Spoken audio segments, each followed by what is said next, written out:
Ready to resume? The first speaker of the afternoon session is Lorenzo Bardone from SISSA Trieste, who's going to talk about learning beyond the Gaussian approximation. Take it away. Thanks for the introduction. So the topic of my talk is learning beyond the Gaussian approximation, and in particular, I will talk about algorithmic hardness, independent component analysis, and neural network dynamics. But first, I want to start from... Okay, yes. I want to start from a bit back, so from the motivating questions, which is that we want to understand what neural network learn from data. And to introduce the topic, I want just to, let's look at what neural networks learn, and let's consider a famous example, which is one of the first neural networks that beat expert programs that were programmed without learning, which was AlexNet, that in 2012 won the ImageNet challenge.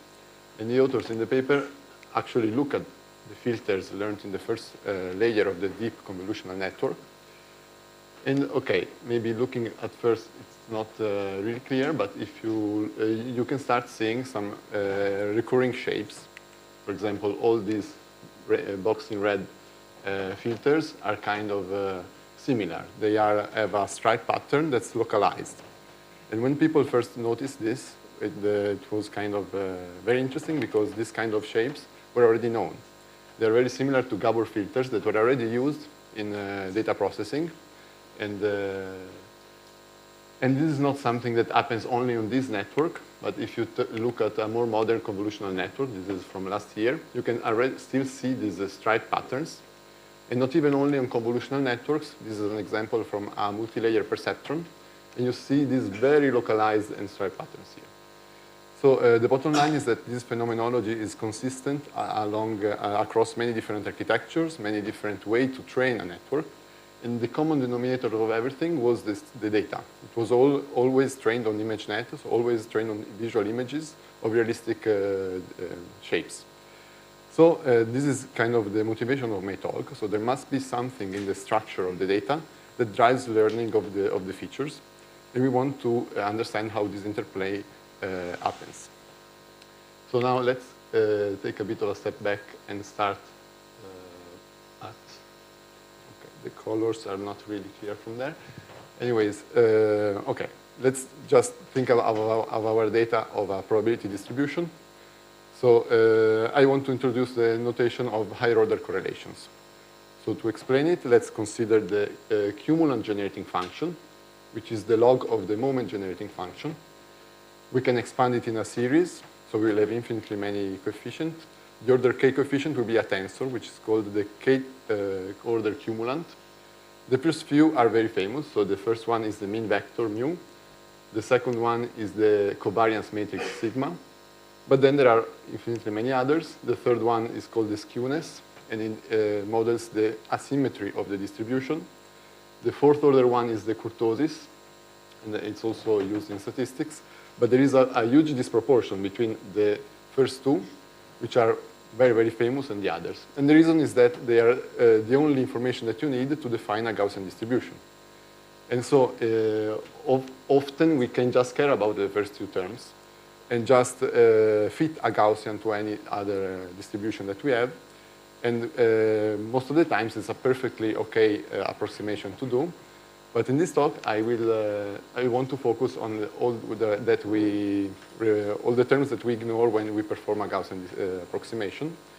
And the reason why I introduced this is because they're linked to the feature learning of deep networks.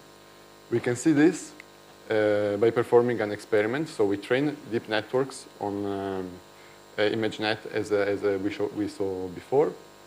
And we see at some point they start learning. This is online SGD. So these are SGD steps. And in parallel, we also monitor the kurtosis of the post-activation. So X is our data, W is the first layer of weights, and we plot the kurtosis, which is the fourth order cumulant, so a measure of non-Gaussianity. And what we see is that precisely when we start learning, also the non-Gaussianity of the post-activation spikes. And one other interesting point is that, okay, if you see the filters, at the beginning, they are just standard Gaussian at initialization. And just after the non-Gaussianity of the post-activation spiked, we can really see the patterns of the features that we were seeing before, so these stripe patterns. And we see at the final stages of learning, even though the accuracy increased by a lot, the filters didn't change so much. So it's like we can really see that with the features that we learned happen, a key point in feature learning happens exactly when we learn non-Gaussian properties of the data. So this was basically the motivation for now our theoretical inquiry of higher order correlations. And so we want to find a theoretical model and understand how hard it is to learn from higher order correlations. So we start from the simplest possible setting in which we can make this difference, which is hypothesis test. So we will have two distributions, probability distributions, Q and P. We will get n samples from the two distributions, and we will have to distinguish which of the two distributions the samples were taken from. The null hypothesis is just a standard Gaussian in the dimension. The alternative hypothesis is we created taking inspiration from the spiked Wishart model. So it's a spiked distribution. We have still the Gaussian noise, and then along a direction V, we multiply by a scalar distribution G. In the spiked Wishart model, this is Gaussian. In this case, we will take a non-Gaussian distribution. Now, in principle, unfortunately, one can still look at the variance along direction V to distinguish the two distributions, which is something we don't want. We want to only be able to look at higher order correlations. This is why we introduced the whitening step. In this case, the whitening means that we shrink along direction V so that the variance will be precisely 1. So to visualize what's happening, if we take any random direction W and we dot our data along this direction, we will see just a standard Gaussian, the black line here. But if we are lucky and pick the right direction V, we will see a different distribution. But it will have mean 0 and variance 1. So to distinguish it, we will need to pick the higher order correlation inside the distribution and find this by modality. Then what we will do is to consider the high dimensional regime. So we'll take both the dimension and the number of samples going to infinity with a fixed scaling and asymptotic as d to the theta. And theta becomes our key object of study. So we want to find the smallest exponent theta such that we're able to distinguish the two distributions. Just a small bibliographical note, this model was already studied notably by a sequence of papers under the name of non-Gaussian component analysis. So if you want to know more about this model, these papers are very interesting. And now let's consider how, I won't enter too much into the details on how we make the analysis of how hard is this model. I just want to say that it's possible to follow the information theoretic approach. So we just don't care about which algorithm we are using, and we just try to understand if there is enough information inside the data in order to be able to distinguish the two distributions. So it's possible to compute the norm of the likelihood ratio and see whether it's bounded or it diverges, and we find that the critical exponent is 1. So at linear sample complexity, there is enough information to be able to distinguish the two distributions. So we can say the problem is easy from a statistical point of view, because the linear amount of samples is the least that you can expect. But usually you don't just care about pure information theoretic threshold. You also want to understand whether it's possible to distinguish efficiently, so in polynomial time. And to consider the distinguishability in polynomial time, we apply the method of low-degree polynomials, which is a not exactly rigorous method that also Alex mentioned yesterday. And again, without entering too much into the details, it's possible to test against the best polynomial test and prove lower and upper bounds on this low-degree polynomials norm. And we found a different threshold, that the critical threshold is theta equal 2. So a quadratic sample complexity. Remember that theta is an exponent of the number of, so n goes as d squared, which means that the problem is hard to solve in polynomial time. And I also want to stress that this is, again, on all polynomial time algorithms, so there is no way to speed up, like repeating batches or changing the labels or in the in the algorithm, it's really some kind of theoretical baseline, which means that there is a wide statistical to computational gap in the problem.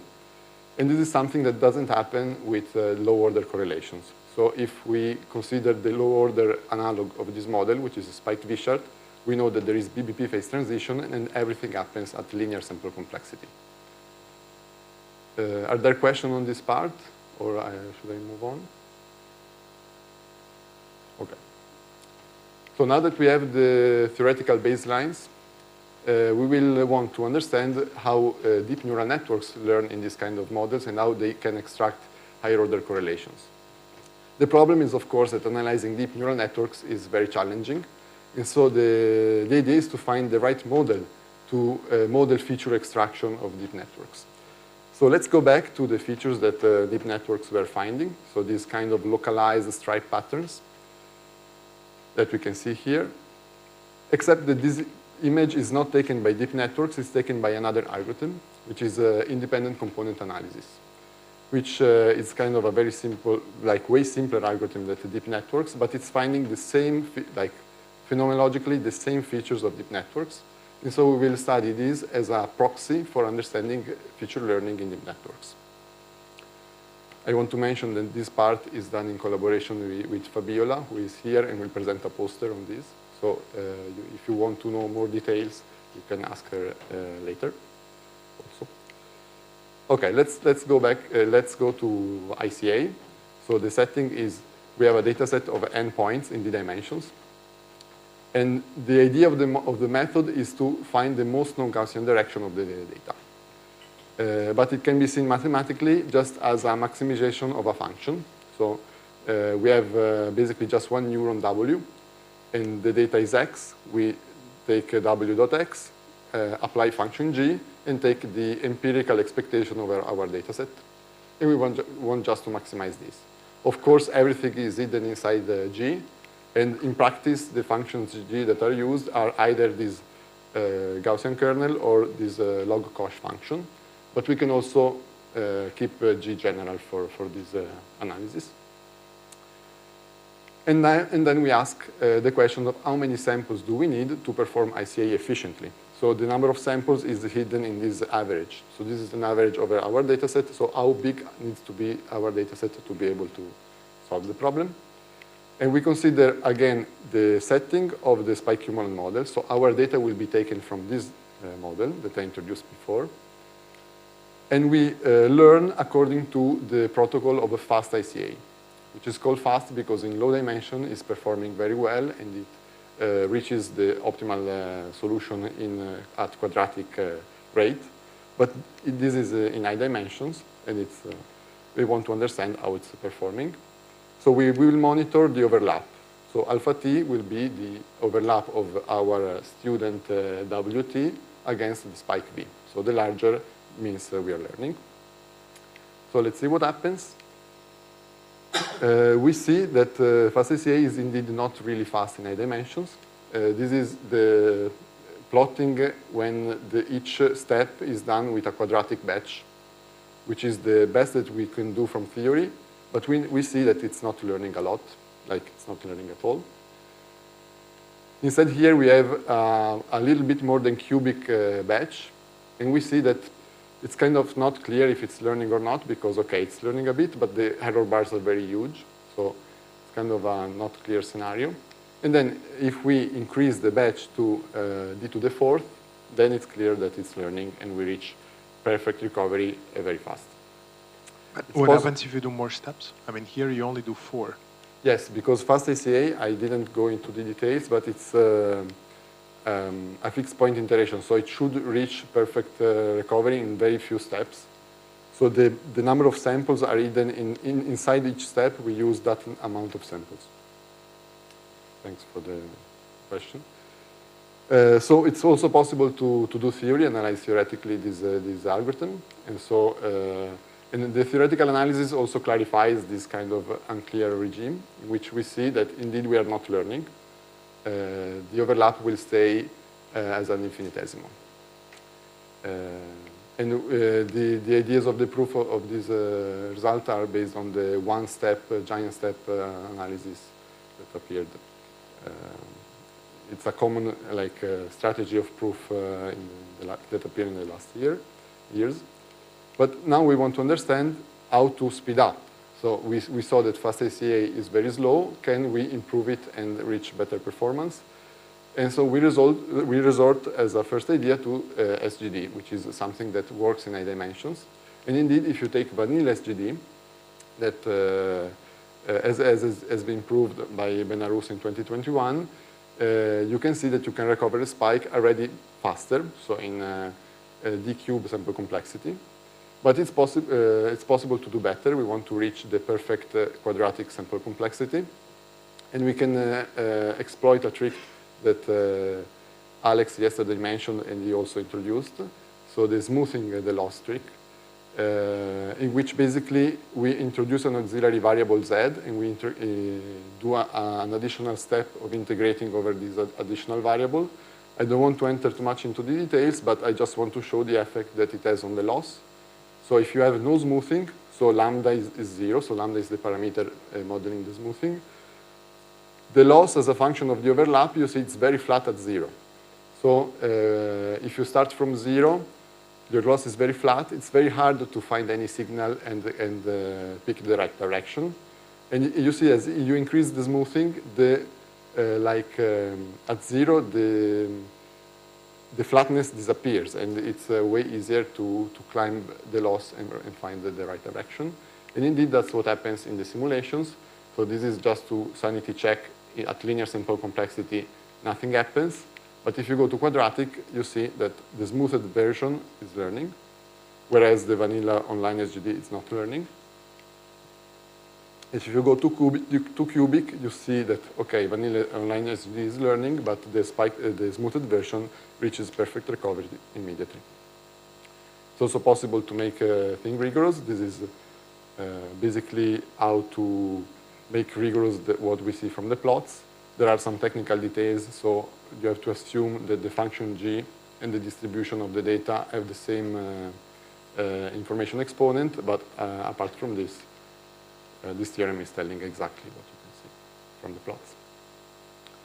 Okay, so now we obtained efficient algorithm that finds the hidden direction in quadratic sample complexity. And we want to go back to real data because we changed the data set to this toy model, but our interest is real data. So let's see what's the performance of a fast ICA on ImageNet.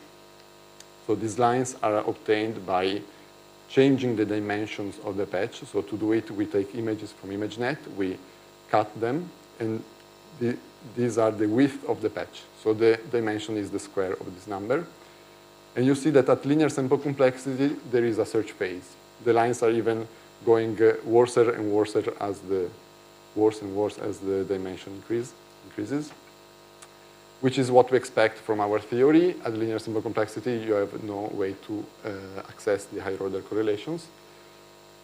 But we also want to understand whether it's possible to pre-process the data and try to speed up this process by hand. And indeed, if you apply a common technique, which is to project on the principal component subspace. So first do PCA, extract the 30 dimensions from the data set and just project on those, and then run ICA on the projected subspace. That speeds up a lot.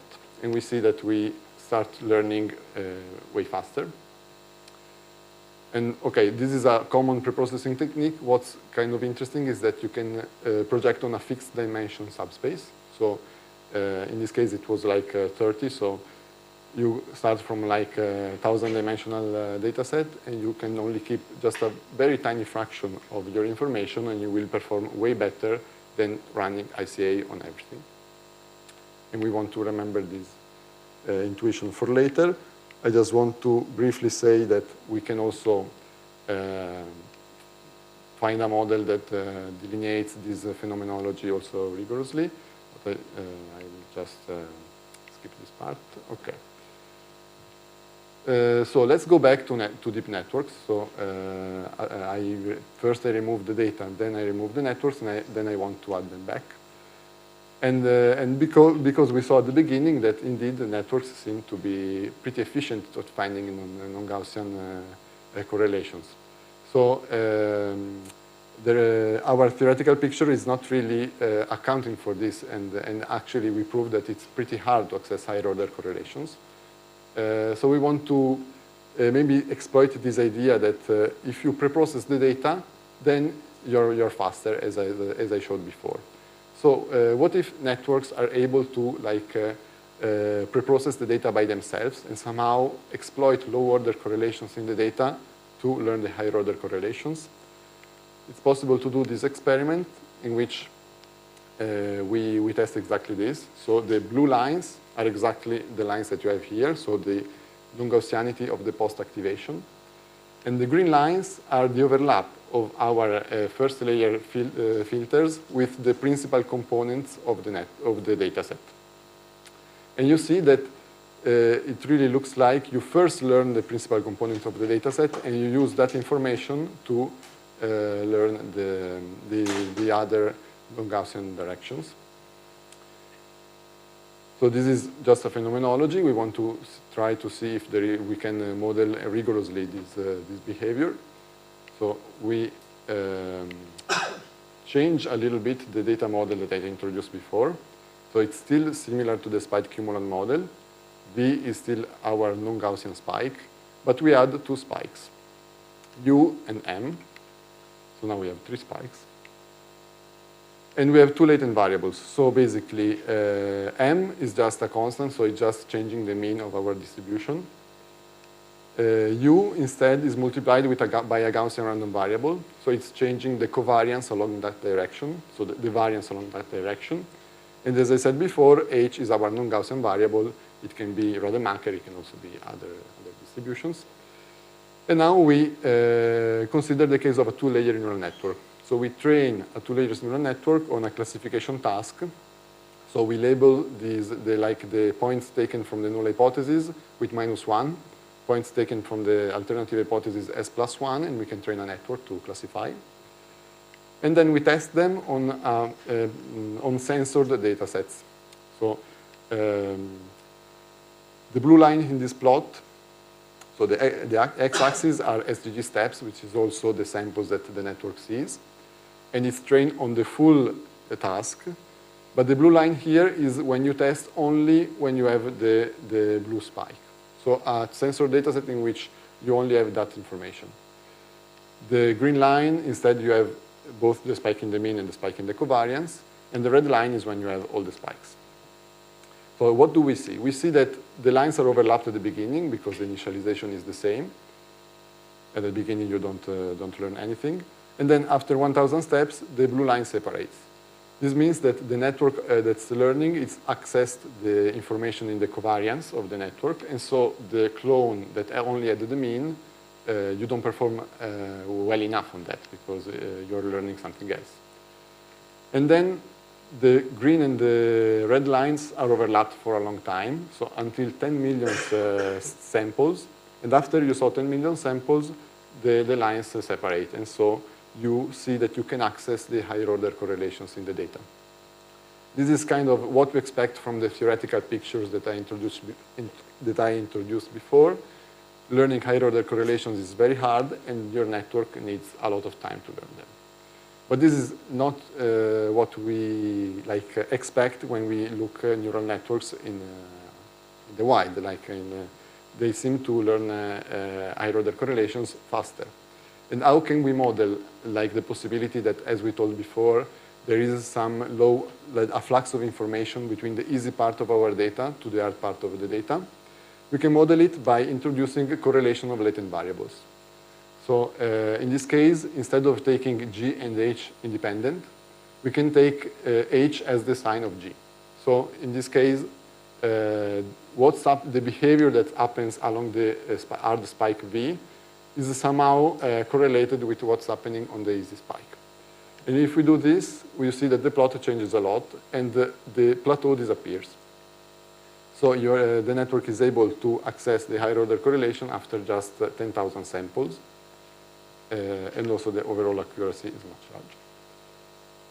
So this is kind of explains how neural networks on ImageNet can be faster at accessing higher order correlations. They exploit some flux of information from easy to hard part of the data that's present, that must be present in the data. It's also possible to see it from the math. So if you just study the problem of just one perceptron, learning the previous model, so you have the two overlaps. So this is the overlap with the easy direction. This is the overlap with the hard direction. And if you have independent latents or only the cumulant spike, the standard theory, so getting the ODE, and you can reach that basically the dynamics is modeled by this equation, which grows very slowly as if you start from a small initial overlap. And so you will need a cubic amount of samples. This is a little bit like the scenario that Alex was telling yesterday of like a task that's too hard. It's like wanting to climb a staircase from like not the initial step. And instead, if you have a correlated latent case, you see that you have this additional term, which is alpha u, but alpha u is the overlap with the easy spike, which is learned fast. And so this is pushing the dynamic, and you learn alpha v also much faster. And this is very similar to the staircase behavior that we were seeing on multi and single index models. In this case, it's a non-Gaussian model, but the similar phenomenology occurs. So this is more or less what I wanted to say. So just to recap, we saw how the features that are learned in deep networks are related to higher order correlations. Then we saw how to understand theoretically higher order correlation is hard, and we found an optimal algorithm to learn them. And then we saw how it's an explanation of how deep networks can learn them efficiently, exploiting low order like correlations of latent variables inside the data. And with this, I want to thank my collaborators and thank you for the attention.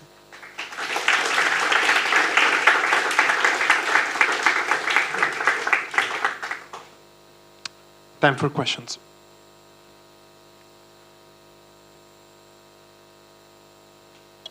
Maybe it's just a curiosity. Do you have any idea what could be this correlated latents in like real data, like natural images, or is there a way to find out whether it's your hypothesis that this is because of correlated latents is true in natural images? This is an excellent question, and I think there is not a simple answer. So this would be like I mean, an indirect like confirmation of the hypothesis is this experiment. But exactly understanding, I think it should be related to the hypothesis of that the data lies on a manifold.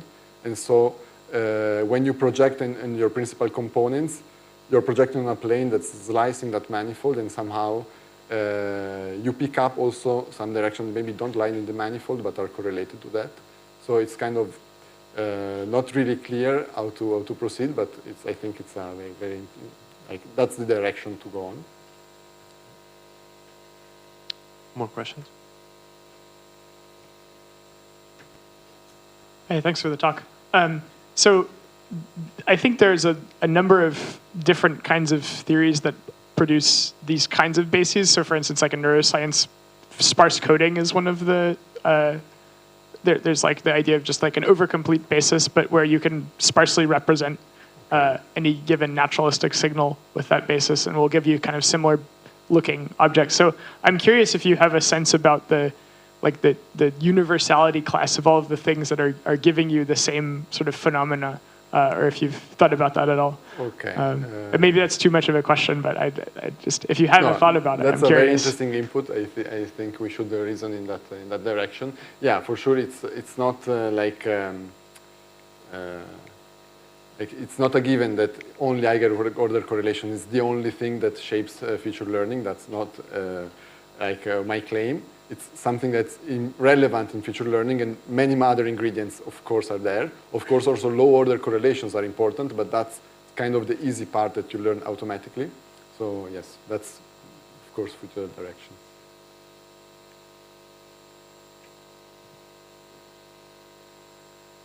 Hey, how do you evaluate the excess kurtosis of the post-activations? So it's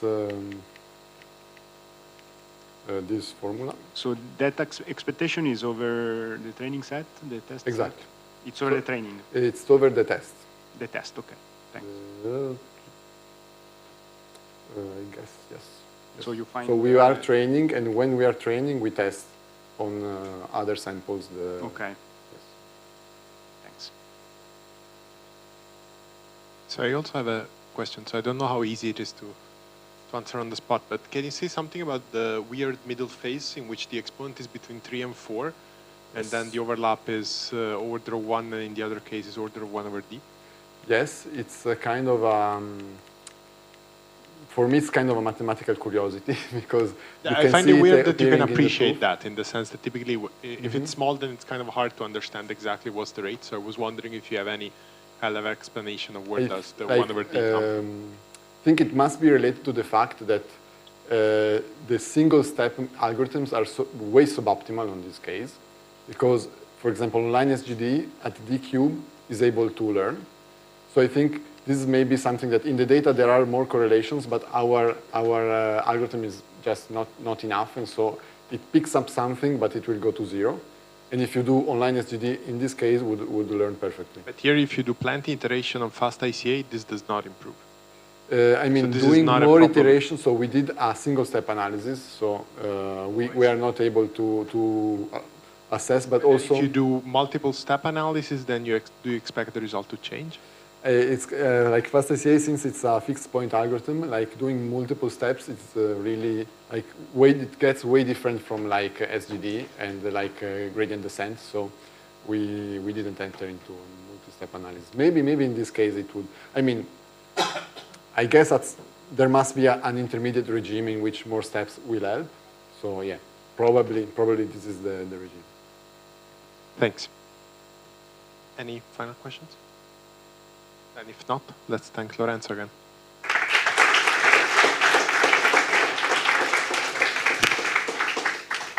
So any chance